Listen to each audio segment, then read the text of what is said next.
જય શ્રી કૃષ્ણ બધે. પગમાં મારે બહુ પ્રોબ્લેમ હતી.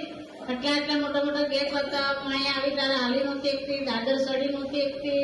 ઘરે હું ઊઈ રહેતી હતી, મારથી ઉઠાતું નહોતું, કમરમાં દુખતું હતું. માથાનું મારું ઓપરેશન કરેલું છે આખું મોટું.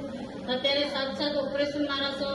અત્યારે મને રીના મેડમ મને આવ્યા પછી મને એકદમ સારું થઈ ગયું છે. અત્યારે કાંઈ જ વાંધો નથી. એકદમ હું હાલું છું, દાદર ઉતરું છું, ચડું છું, ઘરમાં બધું કામ કરું છું, કપડાં પણ હું જાતે ધોઉં છું, ઘરનું બધું જ કામ હું મારી જાતે કરું છું અને ઘરમાં બધાને પીવડાવું છું.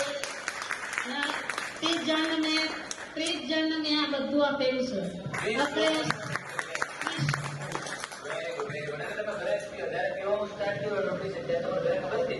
ના નહીં ખબર હતી. હું મારા ડરથી પીવા આવતી ત્યાં આ છોકરી મને લાગતી. હું મારા કોઈ દિવસ નહોતી પડાવતી તો મને ખોટું મેડમને ના પાડતી